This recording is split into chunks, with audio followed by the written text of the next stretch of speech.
दोस्तों, अधिकतर विद्यार्थी 10th या 12 करने के बाद कंफ्यूजन में पड़ जाते हैं कि आगे हम क्या करें। तो ऐसी सिचुएशन में आप अपने से सीनियर और परिवार वाले लोगों से पूछते हैं कि आगे हम क्या करें, ताकि आगे जाकर हमें एक अच्छी सी जॉब मिल सके। आपके घर वाले और आपके दोस्त आपको कई प्रकार के कोर्सेज के बारे में बताते हैं, जिनमें से एक कोर्स ITI भी है। इस कोर्स को आप 8वीं, 10वीं और 12वीं पास करने के बाद भी कर सकते हैं। आज हम आपको इस वीडियो में ITI के बारे में पूरी जानकारी देने की कोशिश करेंगे कि ITI कोर्स क्या है, इसे करने से क्या फायदा मिलता है और ये कोर्स हमें क्यों और कब करना चाहिए। तो अगर आप 8वीं क्लास से सीनियर स्टूडेंट हैं और आपको आगे चल के ITI करना है, तो आज की हमारी ये वीडियो आपकी काफ़ी मदद करेगी। तो आइए जानते हैं ITI कोर्स क्या है। ITI एक इंडस्ट्रियल कोर्स है जिसका पूरा नाम इंडस्ट्रियल ट्रेनिंग इंस्टीट्यूट है। इस कोर्स की ये खासियत है कि इसमें स्टूडेंट्स को इंडस्ट्री लेवल में काम करने के लिए तैयार किया जाता है, ताकि बच्चे आगे जाकर अच्छी जॉब पा सकें। जिसके अंदर आपको कई तरीके के कोर्स कराए जाते हैं, जैसे कि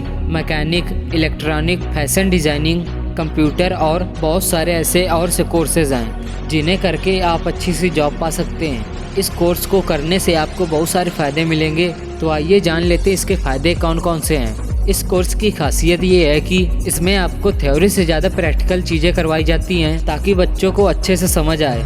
ITI करने में आपको गवर्नमेंट कॉलेज में एक भी फीस नहीं देनी पड़ती। आप फ्री में ITI कोर्स कर सकते हैं। आप ITI करने के बाद डिप्लोमा सेकेंड ईयर कोर्स में आसानी से एडमिशन ले सकते हैं। ITI में आपको 6 महीने, 1 साल और 2 साल तक के कोर्सेज मिलेंगे। और अब बात की जाए कि ITI कोर्स को कैसे किया जाए, इसका जवाब ये है कि ITI कॉलेज में एडमिशन लेने का प्रोसेस बहुत ही आसान है। हर साल ITI के फॉर्म जुलाई में निकलते हैं, जिसे आप आसानी से भर सकते हैं। ITI की ऑफिशियल वेबसाइट पर, जिसकी कीमत करीब 250 रुपए है। ITI में एंट्रेंस यानी कि एडमिशन मेरिट बेस पे होता है। आपको ITI कॉलेज में एडमिशन लेने के लिए कुछ राउंड से गुजरना पड़ेगा, तभी आपको वहाँ पर एडमिशन मिल सकता है। तो आइए जानते हैं कि आप ऑनलाइन एडमिशन के लिए कैसे अप्लाई कर सकते हैं। इसके लिए सबसे पहले ITI की ऑफिशियल वेबसाइट पर जाएं। जिस स्टेट से हैं आप उसे मेंशन करें। अब आप अपने आप को रजिस्टर कीजिए न्यू कैंडिडेट के रूप में। अब ITI फॉर्म में जो भी डिटेल्स मांग रहे हैं, जैसे कि नाम, पता,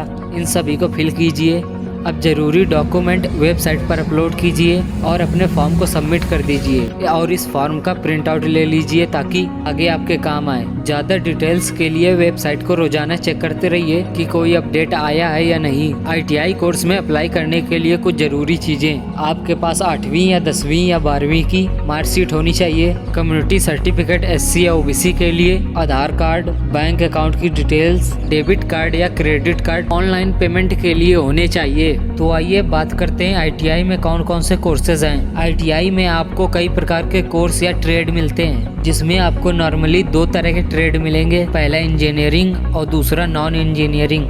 आप अपने हिसाब से सिलेक्शन के समय इन कोर्सेज को चुन सकते हैं। अब ITI कोर्स से जुड़े कुछ जरूरी सवालों के बारे में बात करें। पहला कि ITI आप कब कर सकते हैं, तो इसका जवाब है आप ITI 14 साल से लेकर 40 साल तक कभी भी कर सकते हैं। दूसरा सवाल, ITI के फॉर्म कब निकलते हैं, तो इसका जवाब है ITI के फॉर्म जुलाई महीने में निकलते हैं, यानी कि 10वीं के रिजल्ट के बाद। तीसरा सवाल, ITI में कितने साल का कोर्स होता है, इसका जवाब ये है कि इसमें आपको तरह तरह के कोर्स मिलते हैं, जो कुछ 6 महीने के होते हैं, कुछ 1 साल के होते हैं और 2 साल के भी होते हैं। चौथा सवाल, ITI कॉलेज में फीस कितनी लगती है, तो इसका जवाब है कि ITI के सरकारी कॉलेज में बहुत ही कम पैसे लगते हैं, करीब ना के बराबर। लेकिन अगर आप प्राइवेट कॉलेज से ITI करते हैं तो शायद आपको इसके लिए आपको 10 से लेकर 30 हजार रुपए तक फीस के रूप में देना पड़ेगा। पांचवा सवाल, ITI के लिए कितनी पढ़ाई की आवश्यकता है, इसका जवाब ये है कि आपके पास 10वीं या 8वीं का सर्टिफिकेट होना चाहिए, और ये इसमें डिपेंड करता है कि आप कौन सा कोर्स चुनते हैं। तो इसी के साथ ये थी सारी जानकारियाँ ITI कोर्स के बारे में। ये जानकारी आपको कैसी लगी, प्लीज कमेंट बॉक्स में हमें कमेंट करके जरूर बताएं। और आपका बहुमूल्य समय देने के लिए बहुत बहुत धन्यवाद।